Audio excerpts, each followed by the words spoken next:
What's up folks, welcome back to another episode of Mr. Heinz Classics channel. In this video I'm going to be checking out the famous site of Mycenae, home to the mythological king Agamemnon, a legendary warrior in the Trojan War. I'll take you around key areas of the site, such as its defences, burial sites and the main palace itself, whilst explaining how mythology meets reality. If you like the video, please do like, comment, subscribe, share, all that good stuff to help the channel grow. Let's dive straight into it. So as I make my way to the site, I'll give you a little context about Mycenae and the Mycenaeans. The Mycenaeans were the dominant civilization on mainland Greece during the Late Bronze Age, roughly from the 1600s to the 1100s BCE. They get their name from their famous stronghold, the city of Mycenae, though other notable sites include Tiryns and Pylos. In Greek mythology, Mycenae is known as the home of the legendary hero Agamemnon, the brother of Menelaus, who led the Greeks in the Trojan War to reclaim his brother's wife Helen after she was taken by Paris of Troy. Although the site was already in ruins by the time of classical Greece, the setting of this game, Mycenae has remained a place of great historical and cultural interest. Now the city is strategically built on a hill, making it an important defensive stronghold. In the game, Mycenae is used as a base for some bandits, as we can see from some gory remnants coming up. Though to save myself from constant interruptions, I've already dealt with them. But if you enjoy that kind of gameplay and want to see how I prepare these sites for tours, be sure to check out part 2 of this video coming next week, where I explore some hidden locations here at Mycenae and take out those bandits, and dive deeper into some of the mythology I don't have time to cover here. Mycenae was a large palace society, meaning that every aspect of life revolved around a central palace complex. The royal family resided in the Megaron over there, the main building of the palace, but everything from administration to religion, trade, taxes and labour was controlled from that point. The palace was the heart of the society. Farmers, craftsmen and producers would bring their goods to the palace, where they'd be stored and later redistributed back to the wider community. Skilled craftsmen, such as blacksmiths, would work within or near the palace complex, ensuring that vital resources were easily accessible. Although not everybody lived in the palace itself, people such as farmers, soldiers and labourers likely lived in the surrounding areas. This was all tied to the palace in some way. This is very much unlike today, where palaces are often places of exclusion. Back then, palaces were an important and frequent destination for people within their community. The Minoans, another dominant Greek civilization that predated the Mycenaeans, also had palace complexes. However, their palaces were far less defensive in nature compared to those of the Mycenaeans. We'll explore these areas up close in just a moment, but let's start here at the famous Lion's Gate, the main entrance to the citadel. Above the gate is a relief sculpture featuring two lions standing symmetrically on either side of a central column. The lions are believed to symbolise royalty or power, potentially representing the rulers of Mycenae or perhaps acting as protective deities for the city. The central column may represent a sacred tree or a symbol of strength and stability. The construction of the Lion's Gate was an impressive engineering achievement. It utilises the corbelled arch technique, where each layer of stones lightly overlaps the one beneath it, forming a stable archway without the need for a true arch. This technique allowed the gate to support the heavy stone relief while maintaining structural integrity. Now the walls at Mycenae are massive, constructed from irregularly shaped limestone blocks, each weighing tons and stacked without mortar. These are known as the Cyclopean walls, named for the mythical one-eyed giants, the Cyclopes, who according to legend must have been responsible for this monumental work, as it was thought to be beyond human capability. This is much like the aliens theory with the pyramids. One of the first sites we come across here at Mycenae is this hole over here, which is actually a grave site, now known to us as Grave Circle A. In Assassin's Creed, this area is made a bit more intriguing, with something secret to explore. So if you want to see me check it out, and possibly find some more decent loot, be sure to check next week's video, where I also clear out the whole site, along with some other cool stuff. Grave Circle A dates back to around 1600 to 1500 BCE, and from the rich grave goods found here, it's believed to have been the burial site of the royalty. The circle was furnished with luxurious items, many being made from gold. Mycenae was legendary in mythology for its wealth, with Homer famously describing the city as rich in gold. Among the treasures discovered, a famous golden death mask was found, which later became known as the Death Mask of Agamemnon.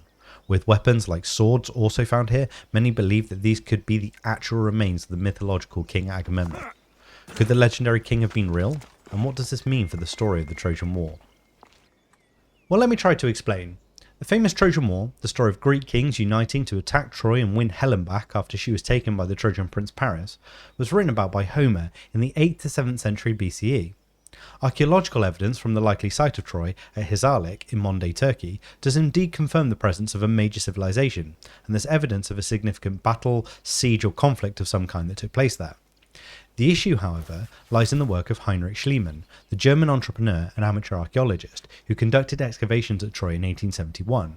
Back then, archaeology was still in its infancy, and Schliemann, in his excitement, used dynamite to blast through multiple archaeological layers.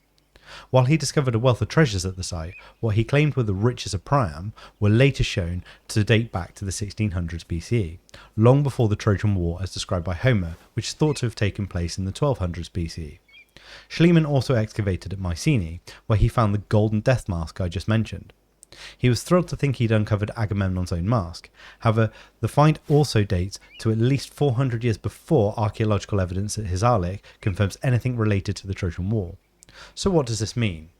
Well, it means that the treasures from Grave Circle A couldn't have belonged to the legendary king who fought in the Trojan War.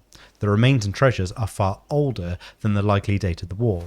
Unless we find evidence of an earlier war at Troy, which is difficult given Schliemann's destructive excavation techniques, it's impossible to link a Mycenaean king to the Trojan War. That said, these discoveries are still incredibly important and fascinating in their own right. There's also another grave site outside the city walls known as Grave Circle B, however this one is far less impressive than Grave Circle A. It seems to have been a more pragmatic burial site. While the grave goods still suggest that some wealthier individuals were buried here, it's not as prominent as the royal family found at Grave Circle A. Surrounding the central building, the Megaron, the heart of the palace complex, are these smaller structures. These served multiple functions, including the storage of crops and resources, administrative tasks, weapons storage, and possibly the royal quarters. One fascinating aspect of Mycenaean civilization is their ability to write. Here at Mycenae, we found Linear B tablets, the oldest form of Greek writing that's been deciphered. Linear B was primarily utilitarian, used for record keeping and administration. Like Egyptian hieroglyphics, it employed logograms, symbols representing words or phrases rather than individual letters. Most of the writing found here likely concern the activities within these buildings. So at the heart of this site is the Megaron, a central rectangular hall supported by 4 columns. It features an open fireplace and a roof vent for ventilation. You enter through a vestibule or antechamber here, which leads into the main hall where the throne would have been. This is where the Wanax, the Mycenaean king, would have conducted royal duties, met with visitors, issued commands, performed religious ceremonies, and even hosted feasts. It was the centre of the palace complex, and many of the Linear B tablets found here likely documented these activities. Now, as the game depicts, there are several rooms extending from the main hall, which would likely have housed the royal residence, along with additional administrative spaces. And we can see that the walls would have been brightly decorated with all sorts of different frescoes. They would show a variety of scenes from daily life and mythology. In the game, you'll see this bull leaping fresco. This is a famous Minoan design from the palace complex at Knossos in Crete. Now, outside the main site, over to the southeast, you have this structure, known as the Tholos tomb. This is sometimes known as a beehive tomb due to its distinctive dome shape. These tombs are characterised by their long entrances, called dromoi, and the triangular relief above the door, similar to the one above the Lion's Gate. There are around 9 tholoi around Mycenae, and they're all thought to be royal burial sites. These date to around the 14th to 13th century BCE, slightly later than the burials in Grave Circle A, and this marks a shift therefore in burial practices. Now, this particular tomb is commonly referred to as the Tomb of Agamemnon or the Treasury of Atreus, a name coined by Heinrich Schliemann. Schliemann is known for romanticising the connection between archaeology and mythology, and he believed that this was Agamemnon's final resting place. However, as we've seen, the remains found at Mycenae date too early to be tied directly to the Trojan War, though they certainly belong to important and wealthy rulers. So I'm aware I haven't drilled down too much into the mythology of Agamemnon and the Trojan War in this video. In part 2, which is next week's video, that will show me clearing out the site from the bandits, and I'll be sure to mention more of the mythology. Make sure you hit the bell icon to be notified when this goes live. I'm also working on a new series where I similarly explore the palaces of major figures related to the Trojan War, to both look at the archaeological remains and explore the story of the famous tale. If you've enjoyed this video, please do like, comment and subscribe, it really does help the channel become more visible. Thanks again for watching, and I'll catch you all in the next one.